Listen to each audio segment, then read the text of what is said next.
అదే అదే ఏం జరిగిందో నువ్వేనా చెప్పరామయ్య?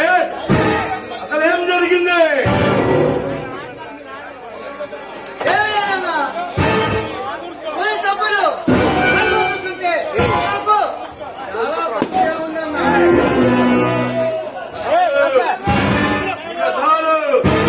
ఆ తర్వాత ఏం జరిగిందో నేను చెప్తానా?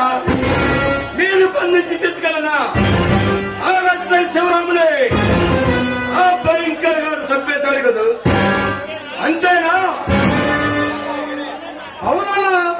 కాపాడుదామని ఎంతో ప్రయత్నించాం, కానీ వాడు స్థావరం నుండి తప్పించలేకపోయాం. అన్న ప్రాణాలు తీసే హక్కు వాడికి ఎవడిచ్చాడురా? వాడిని అంత తేలిక వదిలిపెట్టే పరిస్థితి లేదు.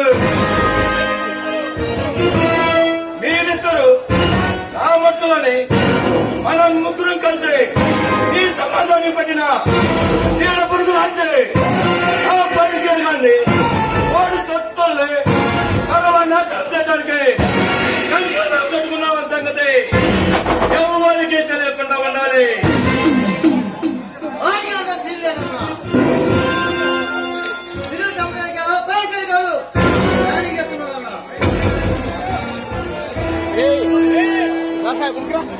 అన్నా, ఇదంతా చూస్తుంటే నీకేమన్నా జరుగుతుందేమోనని భయంగా ఉందన్నా.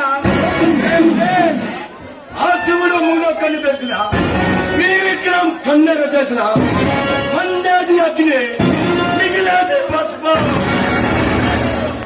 ఈ విధ అంతేకాదురా, ఈ విధత సాగిస్తున్న ఈ ప్రయాణములు జనరంగమనే కాలనాగు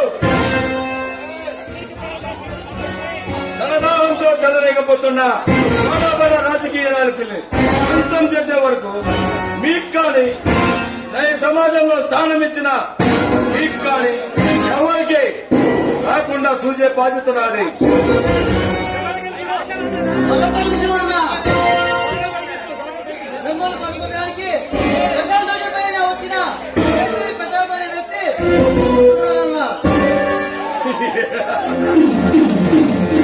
ఏసీపీ పెద్ద చూసేవా రమేష్?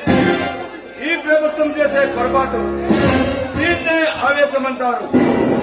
ఇంకా ముందుకు పోతే దీన్ని మూర్ఖత్వం అంటారా? మనం చేస్తున్న దొంగతనాలు, దోపిడీలు ఎవరి కోసంరా? పట్టే అన్నము లేక అలటించిపోయే ఈ పేదల కోసంరా? డబ్బు గలవారు దౌర్జన్యాలకి మనం చేస్తుంటే నిరుపేదలు కుటుంబాలు వీధులు పడుతుంటే వాళ్ళని మనం ఆదుకుంటున్నాంరా. మనకు సాయం చేసిన వాళ్ళు ఆ వాళ్ళు లేకుండా మనపై సెసలాఫీసులు వేశారు. ఇది ఈ ప్రభుత్వం చేసే మూర్ఖత్వం.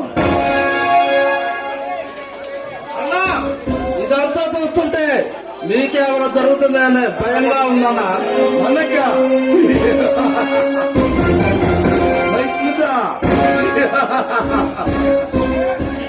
ఏమిటి మహేష్ పిరికి వల్ల మాట్లాడుతున్నా?